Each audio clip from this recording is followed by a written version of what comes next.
Hello students, electrochemistry की 2 class मैंने दी थी।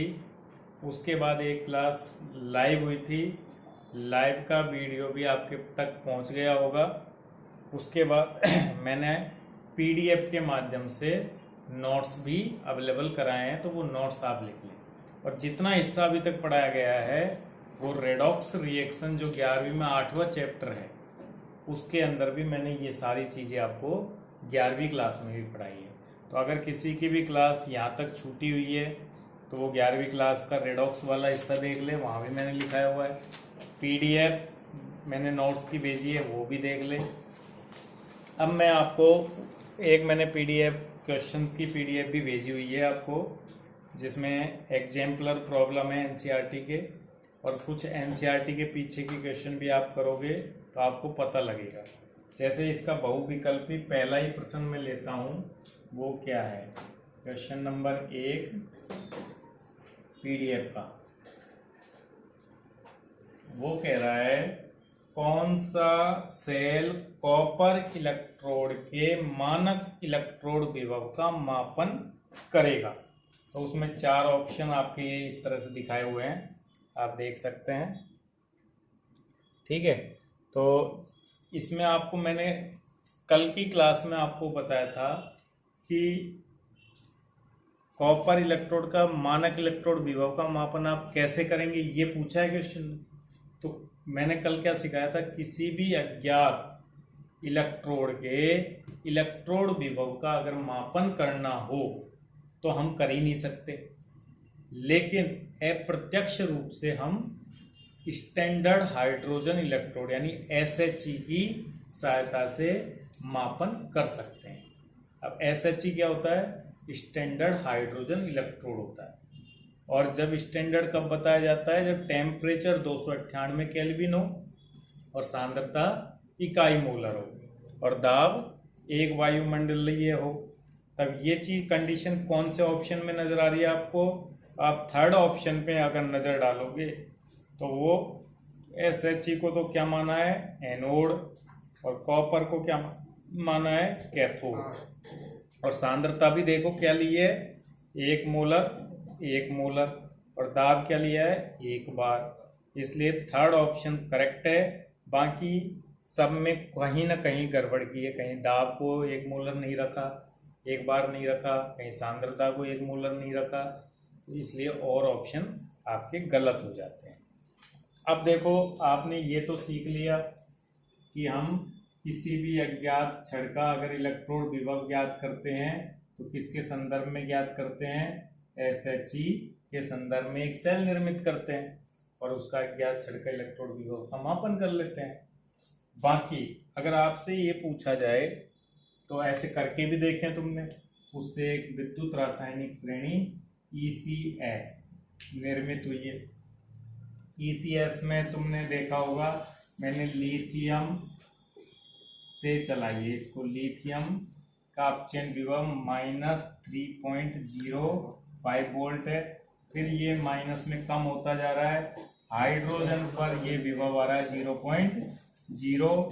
फिर हाइड्रोजन के बाद में कॉपर पर का कितना है, 0.34 वोल्ट। यानी देखो हाइड्रोजन से ऊपर माइनस में है, हाइड्रोजन के से नीचे प्लस में है। तो SRP जो है, SRP मतलब स्टैंडर्ड रिडक्शन पोटेंशियल, वो क्या होता जा रहा है, निरंतर माइनस से 0 यानी बढ़ रहा है ना, और 0 से धनात्मक, तो इंक्रीज हो रहा है। क्या हो रहा है, बढ़ता है। तो अगर आपसे पूछे ECS से आपने क्या सीखा, तो आप पहले बताओगे कि ECS में लिथियम से नीचे जाने पर सबसे नीचे कौन आता है, इसमें फ्लोरीन। कौन आ रहा है, फ्लोरीन, जिसका अपचयन विभव कितना है, 2.87 वोल्ट। तो तुम देख रहे हो कि ECS विद्युत रासायनिक श्रेणी में ऊपर से नीचे जाते हैं तो क्या हो रहा है, मानक अपचयन विभव SRP के मान निरंतर बढ़ते ही जा रहे हैं। तो एक बात कि ECS के बारे में क्या कथन सत्य है, पहली बात क्या सत्य है, SRP के मान ऊपर से नीचे जाने पर बढ़ते हैं। अपचयन विभव बढ़ते हैं तो इसका ये भी तो मतलब है कि तत्वों के अपचयन होने की प्रवृत्ति बढ़ती है। तो नीचे जाने पर क्या क्या देखते हो तुम, वो मैं सारी बातें यहाँ लिखा देता हूँ। ECS में ऊपर से नीचे जाने पर क्या क्या देख रहे हो, एक बात तो क्या देख रहे हो भाई, SRP के मान बढ़ते हैं। SRP के मान बढ़ेंगे तो अपचयित होने की प्रवृत्ति भी क्या होगी, अपचयित होने की प्रवृत्ति। और जो अपचयित होते हैं उन पदार्थों को क्या बोलते हैं, ऐसे पदार्थ जिनका श्रम का अपचयन होता है वो क्या कहलाते हैं, ऑक्सीकारक। क्या कहलाते हैं, ऑक्सीकारक गुण क्या होगा, अपचयित होने की प्रवृत्ति बढ़ रही है ना, ऑक्सीकारक गुण क्या होगा, ऑक्सीकारक गुण बढ़ता है। और ऑक्सीकारक गुण बढ़ता है इसका क्या मतलब है, इलेक्ट्रॉन ग्रहण करने की प्रवृत्ति भी, इलेक्ट्रॉन ग्रहण प्रवृत्ति बढ़ती है और इलेक्ट्रॉन त्यागने की प्रवृत्ति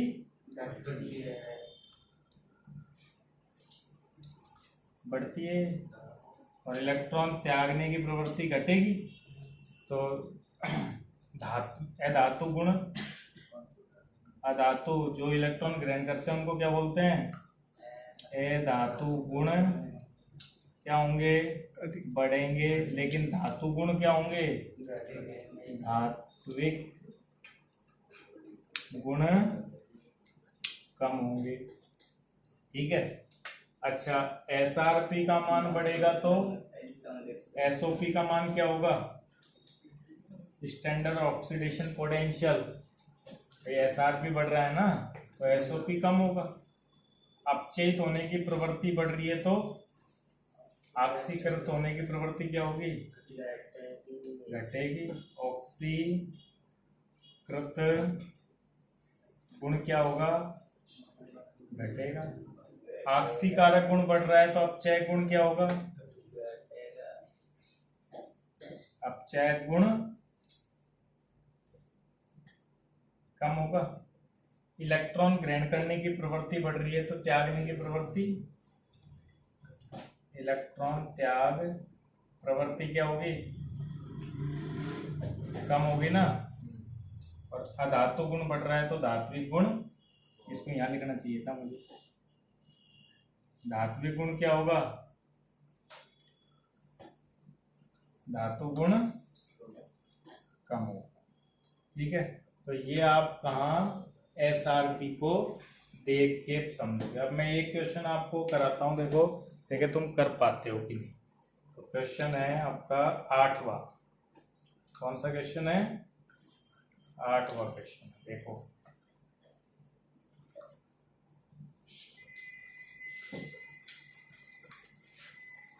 8वां क्वेश्चन लिख ही लीजिए आप, PDF का है। और ऐसे क्वेश्चन खूब आएंगे।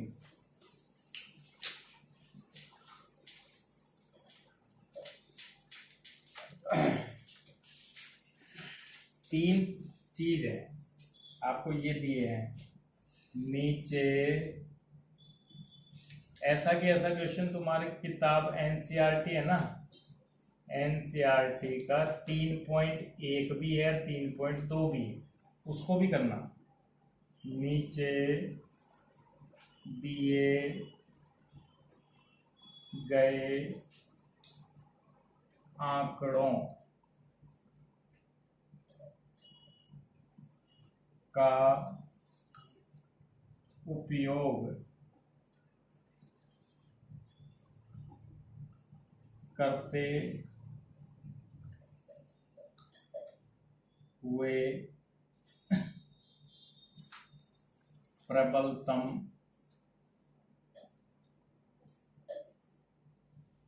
अपचायक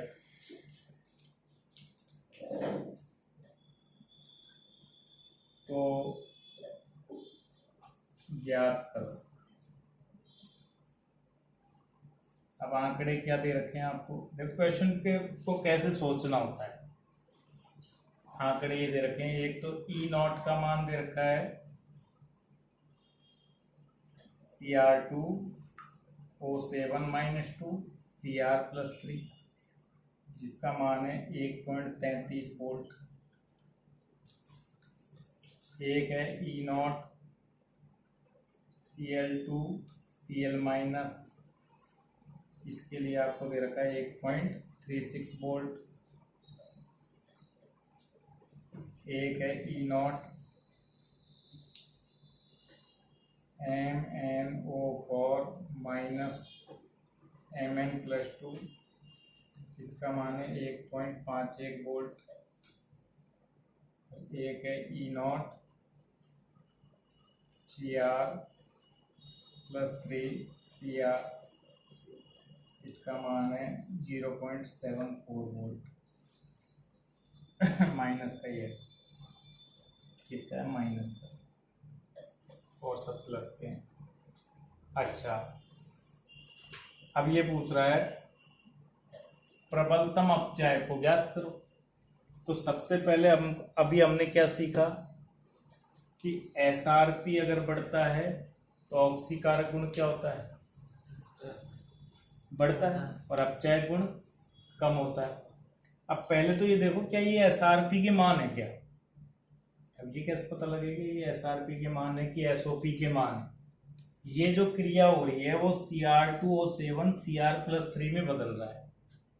तो तुमको पता होना चाहिए Cr2 जो O7 होता है -2, इसमें क्रोमियम का ऑक्सीकरण निकाल सकते हो। तो कैसे, 2x7 ऑक्सीजन का कितना बराबर कितना, -2, 2x -14 बराबर -2, तो 2x बराबर कितना आएगा, +12, 14 उधर गएंगे तो प्लस के हो जाएंगे 14, माइनस के 2 तो 12, तो x का मान कितना आएगा 6।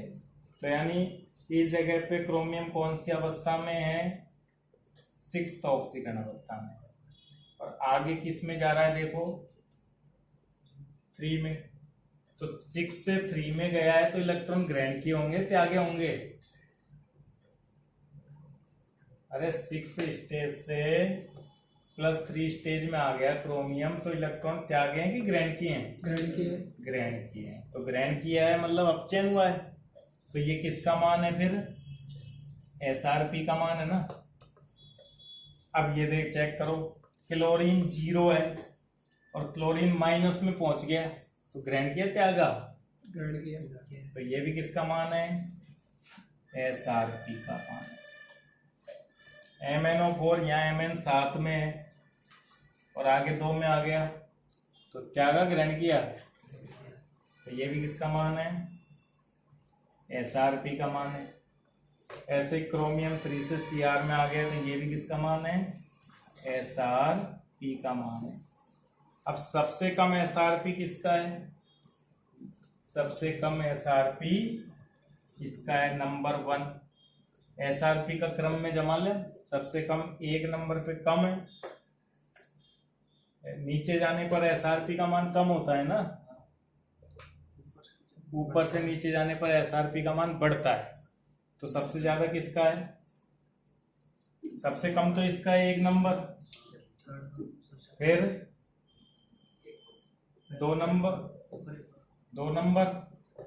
फिर 3 नंबर और फिर 4 नंबर। यानी सबसे ज्यादा किसका है, 4 नंबर इसका है। तो यानी 1, फिर 2, फिर 3 और फिर 4, ये किसका क्रम हो गया, एसआरपी का बढ़ता क्रम हो गया। बढ़ रहा है ना एसआरपी, 1 से 2, 2 से 3, 3 से 4 एसआरपी बढ़ रहा है। और एसआरपी बढ़ता है तो कौन सा गुण बढ़ता है? अभी क्या बताया था, एसआरपी बढ़ता है तो कौन सा गुण बढ़ता है? ऑक्सीकारक गुण। और कौन सा घटता है? अपचय गुण घटता है। तो सबसे बेस्ट अपचय कौन हुआ? क्रोमियम। सेकंड नंबर पे कौन हुआ? ये। थर्ड नंबर पे कौन हुआ? ये। और फोर्थ नंबर पे ये सबसे बुरा है। और इसमें क्या पूछा था? सबसे अच्छा अपचय। तो किसको बता दोगे तुम? Cr+3 सबसे अच्छा उत्तम अपचय, प्रबलतम अपचय। तो कहाँ है इसमें? थर्ड ऑप्शन मिल गया। कौन मिल गया? थर्ड ऑप्शन मिल गया।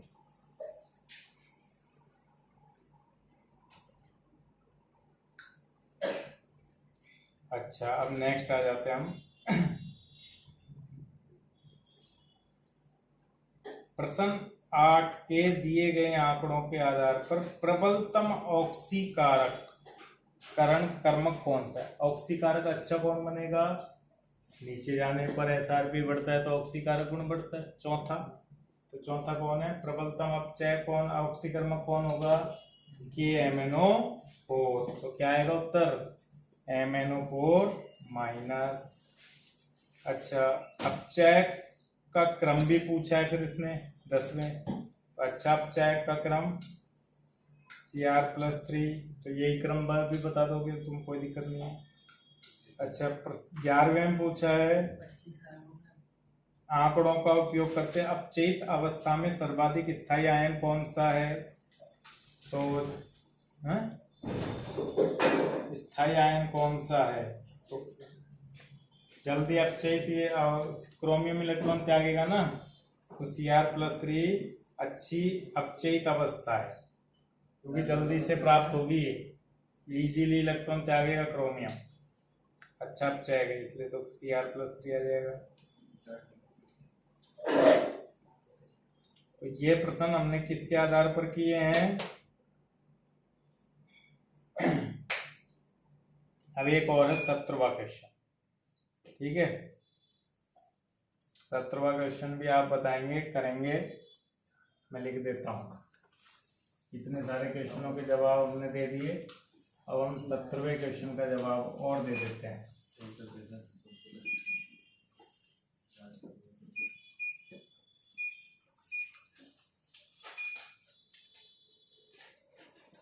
नमक के जलीय विलयन में विद्युत अपघटन में कौन सी अर्धशैल अभिक्रिया एनोड पर होगी?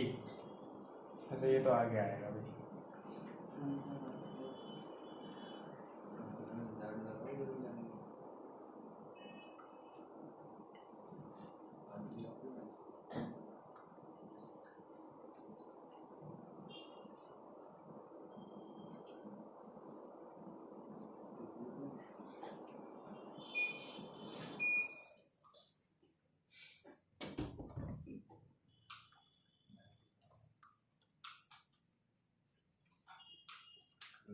एक क्वेश्चन है 27वां, क्वेश्चन नंबर 27वां देखें। क्वेश्चन है, ये लिखा हुआ है Mg+2, ठीक है, Cu+2Cu पूछा है में, और डॉट डॉट डॉट है। पहला है Mg कैथोड है, दूसरा ऑप्शन है Cu कैथोड है,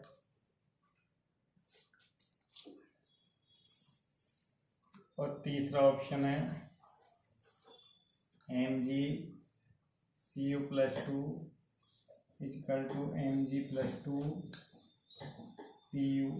ये सेल अभिक्रिया हो रही है, इसमें अभिक्रिया है।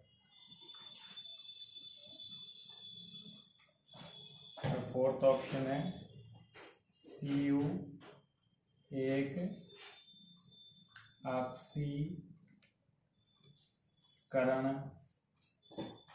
कर्मक है। तो कौन सा सही है बताओ, देखें क्या इसमें। अच्छा, इस सेल के प्रदर्शन में क्या दिख जाता है तुमको? सेल के प्रदर्शन में क्या दिख जाता है तुमको कि जो ये क्या चीज होती है, ये वाली इसके इधर क्या होता है, इधर क्या होता है, एनोड कैथोड, एनोड। तो क्या मैग्नीशियम का कैथोड है, क्या है, एनोड है ना। तो ये ऑप्शन क्या हो गया, गलत हो गया। अच्छा, सीयू का कैथोड है क्या, सीयू का कैथोड सही हो गया। हम जानते हैं अभिक्रिया तो यही रहेगी ना, मैग्नीशियम इलेक्ट्रॉन त्यागेगा, त्याग दिया, कॉपर आयन इलेक्ट्रॉन ग्रहण करेगा, कर लिया, तो ये भी सही है, अभिक्रिया तो यही रहेगी। सीयू एक ऑक्सीकर्मक है, क्या सीयू ने ऑक्सीकरण कराया है क्या, Mg का ऑक्सीकरण हुआ है ना Mg+2 में, लेकिन कराया किसने, Cu+2 ने, सीयू ने थोड़ी कराया है, तो ये भी गलत हो गया। तो कितने सही हैं इसमें, और गलत कितने, समझ में आ गया क्वेश्चन, ऐसे किया। अच्छा, आगे आ जाते हैं हम। क्वेश्चन नंबर 28 क्या कहता है,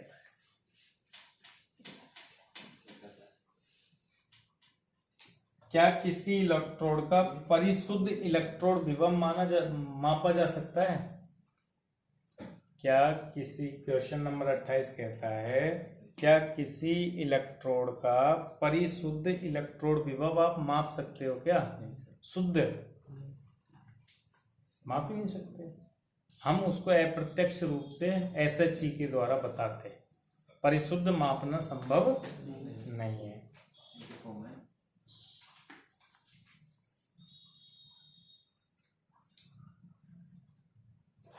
अच्छा, एक 31वां सवाल देखो क्या कहता है। 31वां सवाल कहता है E0 Zn+2 Zn बराबर दे रखा है -0.76 वोल्ट। ठीक है, कह रहा है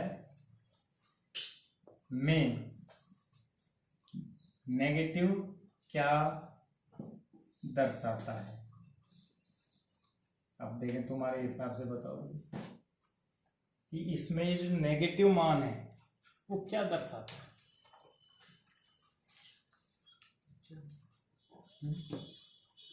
सुन लो तो,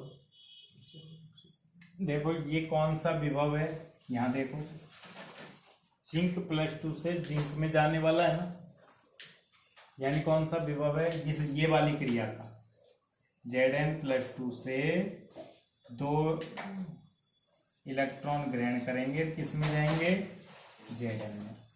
इस क्रिया, ये क्रिया कौन सी क्रिया है, अपचयन क्रिया। कौन सी क्रिया है ये, अपचयन क्रिया। और इस क्रिया से जो इलेक्ट्रोड विभव उत्पन्न हुआ है वो कितना है, वो हुआ है -0.76 वोल्ट। यही है ना मतलब। तो यहाँ माइनस चिन्ह क्या दर्शा रहा है, हम जानते हैं, मैंने देखो तुमको क्या सिखाया था, मैंने तो ये सिखाया था कि इलेक्ट्रोड पर एकल इलेक्ट्रोड विभव किसे कहते हैं। जब मैंने सबसे पहले सिखाया था एकल इलेक्ट्रोड विभव किसे कहते हैं, जब किसी धातु छड़ को उसी के आयनों के विलयन के संपर्क में लाते हैं। जब किसी धातु छड़ को उसी के आयनों के विलयन के संपर्क में लाते हैं तो बनी हुई रचना क्या कहलाती है, एकल इलेक्ट्रोड कहलाती है। क्लियर। अब उस पर या तो क्रिया अपचयन की होती है या फिर ऑक्सीकरण की होती है, और अपचयन और ऑक्सीकरण क्रियाओं के फलस्वरूप छड़ और विलयन के मध्य आवेश पृथक्कीकरण के कारण एक विभव उत्पन्न होता है, जिसे बोलते हैं एकल इलेक्ट्रोड विभव या फिर अर्धशैल विभव। अब उसका मान यहाँ कितना आ रहा है, -0.76 वोल्ट। कौन सी क्रिया के कारण, अपचयन क्रिया के कारण। तो इसका ये मतलब है, माइनस चिन्ह यहाँ ये दर्शाता है कि जिंक आयन की इलेक्ट्रॉन ग्रहण करने की प्रवृत्ति कतई नहीं है, बल्कि जिंक की कौन सी प्रवृत्ति होती है? इलेक्ट्रॉन त्यागने की। अगर ये मान पॉजिटिव आता तो हम ये बोलते कि जिंक आयन की इलेक्ट्रॉन ग्रहण करने की प्रवृत्ति होगी, जिसलिए धनात्मक विभव आया। लेकिन ऋणात्मक मान क्या बता रहा है कि जिंक आयन की इलेक्ट्रॉन ग्रहण करने की प्रवृत्ति नहीं है, बजाय कि इसकी जो ये क्रिया है ना, ये ज्यादा होती है। और ये एसआरपी का मान है और एसओपी का मान क्या होता है? धनात्मक चिन्ह है। तो यानी जिंक की कौन सी क्रिया अधिक है? ऑक्सीकृत होने की बजाय अपचयित होने की। तो अगर जो चिन्ह माइनस में जाए वैल्यू इलेक्ट्रोड वेव की, तो वो प्रवृत्ति क्या होती है? फिर कम होती है। धनात्मक वैल्यू आए तो वो प्रवृत्ति अधिक होती है। ये बता रहा है, तो ये बता रहा है हमें इसका मान। और देखो इस पे क्वेश्चन है,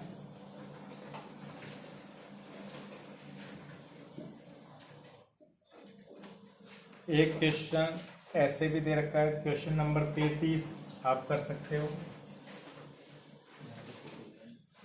मेरे पास आया है जो क्यूरी, उसमें 33 है। देखिए तुम करके दिखाओ अभी तभी। Cu plus 2Ag plus ion equal to 2Ag plus Cu plus 2 को सेल रूप में निरूपित करो। क्वेश्चन नंबर 33 है, सेल रूप में निरूपित कीजिए।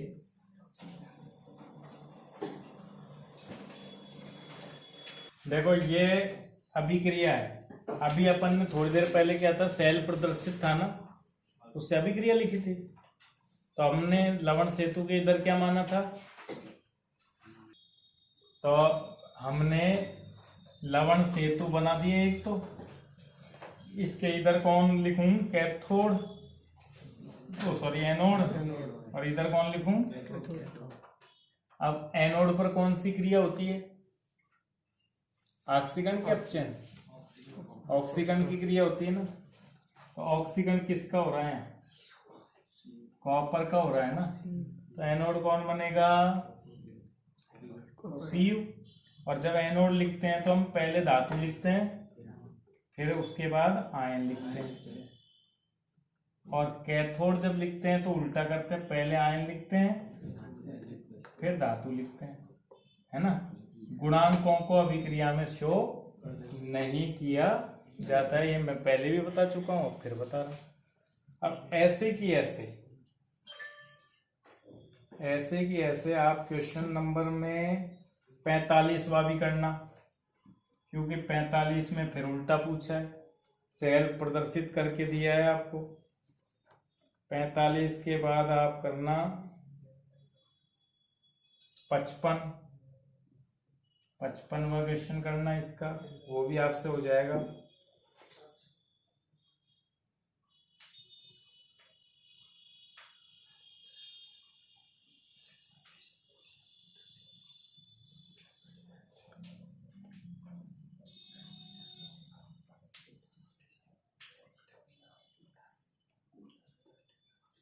फिर आप 67 करना, 67। ठीक है, तो ये क्वेश्चन करके इनमें कोई दिक्कत हो तो मुझे व्हाट्सएप कर सकते हो आप लोग।